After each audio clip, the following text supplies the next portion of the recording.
میرے شہنشاہ دربار میں بیٹھے تھے، دربار میں بیٹھے بیٹھے مامون رشید کا یہ طریقہ کار تھا کہ جتنے سیاسی فیصلے ہوتے تھے وہ خود کرتا تھا، علمی فیصلے امام سے کرواتا تھا، اور امام ویسے بھی دنیا داری کے فیصلوں کو ترجیح نہیں دیتے تھے، امام کہتے سیاست جانے اور تو جان، اس لیے علی ولی اللہ پڑھنے والوں کو سیاست سے دور رہنے کا حکم دیا گیا۔ سیاست جھوٹ اور منافقت کی ماں کا نام ہے، آل محمد نے سے دور رہنے کا حکم دیا۔ یہ سب سے پہلے علی کے خلاف استعمال ہوئی تھی۔ اب مولا صرف علمی فیصلوں کے لیے دربار میں آتے۔ مامون رشید ایک دن دربار میں تھا، یہاں دربار میں خوشبو کا جھونکا آیا، اتنی تیز خوشبو تھی کہ ہر کوئی دائیں بائیں دیکھنے میں مجبور ہو گیا، یہ خوشبو کہاں سے آئی؟ مامون رشید بھی اپنی جگہ سے اٹھا اور اس نے یوں دیکھا، یہ خوشبو کہاں سے آئی؟ یا دور سے ایک شخص ہاتھ کا اشارہ کر رہا تھا۔ مامون نے کہا اسے بلاؤ۔ کون ہے تو؟ اس کا جسے ڈھونڈ رہا ہے۔ کون؟ اس نے کہا وہ خوشبو میرے پاس ہے۔ مامون نے کہا کون سا عطر ہے؟ کس پھول کی خوشبو ہے؟ کہاں سے خرید کے لایا ہے؟ اس نے کہا نہ یہ پھول نہ یہ عطر، پھر یہ کیا ہے؟ اس نے ایک کپڑے کو کھولا، اس کے اندر ایک ڈبی تھی، اس نے ڈبی کو کھولا، مامون کے سامنے کیا۔ مامون نے کہا یہ کیا ہے؟ اس نے کہا تیرے رسول کے سر کے بال،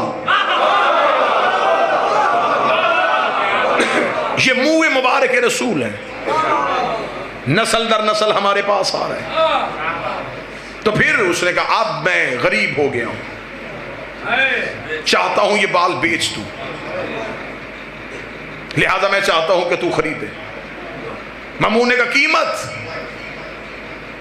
اس نے ایک بال 100 دینار، 7 بال 700 دینار۔ اس نے کہا اتنے قیمتی کیوں؟ اس نے کہا رسول کے ہیں، خریدنے۔ مشیروں نے مامون سے کہا خرید لے، کوئی نہ کوئی چیز تو ہمارے پاس بھی ہوگی، ہم بھی نبی کے وارث ہیں۔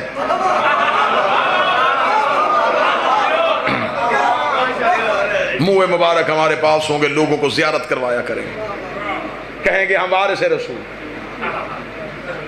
مامون نے کہا خریدو۔ بال خریدنے کے لیے جب وقت آیا، خزانے سے پیسے دیے جانے لگے۔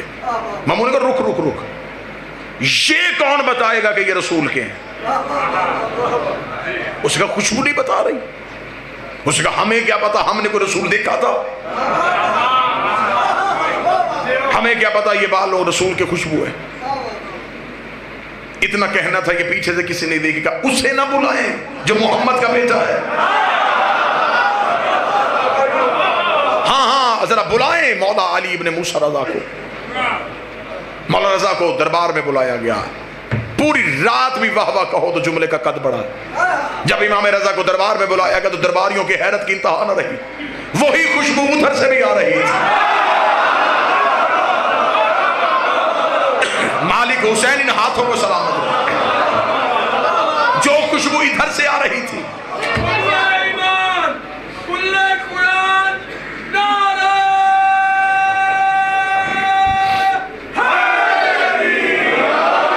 بالکل وہی خوشبو ادھر سے آ رہی تھی۔ امام خرامہ خرامہ چلتے ہوئے مامون کے قریب آئے، مامون نے نشست کو خالی کرایا، امام کرسی صدارت پہ تشریف فرما ہوئے۔ مامون نے کہا سرکار فیصلہ یہ کروانا ہے، یہ لے کے آیا ہے منہ مبارک اور اس شخص کا دعویٰ ہے کہ یہ بال نبی کے ہیں، آپ بتا سکتے ہیں کہ کیا یہ بال رسول کے ہیں؟ درباری یوں حیران ہو کے دیکھ رہے تھے کہ اب امام رضا کیا فیصلہ کریں گے۔ امام نے کہا بال میرے قریب کیے جائیں، تشت پہ بال رکھ کے امام کے قریب کیے گئے۔ امام نے ایک لمحے میں کہا انگلی کا اشارہ کیا، یہ 4 میرے نانا کے ہیں، یہ 3 میرے نانا کے نہیں ہیں۔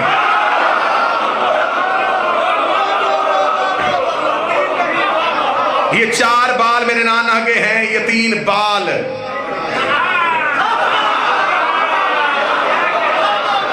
جب سے مجمع تیز ہوا ہے تب سے خطیبوں کو بھی تیزی آ گئی۔ 4